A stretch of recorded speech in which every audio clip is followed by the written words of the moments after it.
Digital meter দিয়ে চুরি নয়, যেন রীতিমতো ডাকাতি করা হচ্ছে। বিদ্যুৎ ব্যবহার না করেও প্রতি মাসে হঠাৎ করে মিটারে কয়েকশো থেকে হাজার ইউনিট বেড়ে যাচ্ছে, আর এতে করে ভোগান্তিতে পড়ছেন সাধারণ গ্রাহকরা। সম্প্রতি এই রহস্য ফাঁস করেছেন পল্লী বিদ্যুৎ সমিতির এক কর্মী। তার কথায় উঠে এসেছে একটি বিস্ময়কর তথ্য।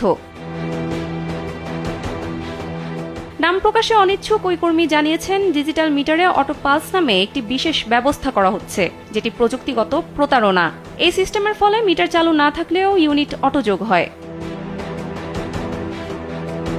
ওই কর্মী আরও জানিয়েছেন, তিনি প্রতি মাসে একটি মিটার দেখতেন। ওই মিটারে গ্রাহকের ব্যবহার ছিল মাত্র 30 ইউনিট। নির্দিষ্ট মডেলের টিভিএস বাইকে আকর্ষণীয় মূল্য ছাড় অথবা স্ক্র্যাচ কার্ডে থাকছে সর্বোচ্চ 25,000 টাকা ক্যাশব্যাক। কিন্তু তিনি 1 মাস পর গিয়ে দেখেন সেখানে 300 ইউনিট উঠেছে। তখন তিনি ওই গ্রাহককে জিজ্ঞাসা করেন, নতুন কিছু ব্যবহার করছেন কিনা। উত্তরে গ্রাহক বলেন, না, আগে যা ব্যবহার করতেন এখনো তাই করছেন। এরপর ওই কর্মী তদন্ত করে দেখতে পান, বিদ্যুৎ সংযোগ না থাকলেও মিটারে স্বয়ংক্রিয়ভাবে পালস সৃষ্টি হচ্ছে, যেটিকে বলা হচ্ছে অটো পালস। এই পালস তৈরি হওয়ায় ব্যবহার ছাড়াও মিটারে ইউনিট যোগ হচ্ছে, ফলে বাড়ছে বিল, তৈরি হচ্ছে মিথ্যা খরচের হিসাব।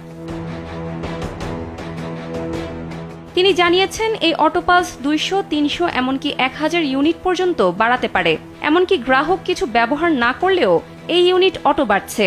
এই সমস্যার মূল কারণ হিসেবে নিম্নমানের মিটার সরবরাহ এবং দুর্নীতিকে দায়ী করেন তিনি।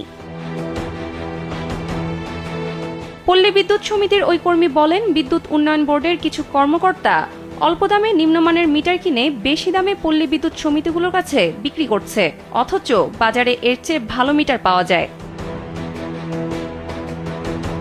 তিনি আরও বলেন, প্রায় প্রতিটি সমিতিতে প্রতি মাসে 80 থেকে 90 হাজার মিটারে একই ধরনের অটো পালস সমস্যা দেখা দেয়, আর ভুক্তভোগী হন লাখ লাখ গ্রাহক। সবচেয়ে ভয়াবহ ব্যাপার হলো, গ্রাহকের কোনো ব্যবহার না থাকলেও এই বিল পরিশোধ বাধ্যতামূলক, কারণ হিসেবে বলা হচ্ছে সিস্টেমে যা উঠেছে সেটা গ্রাহককে দিতেই হবে। সানজিদা ইসলাম, কালবেলা।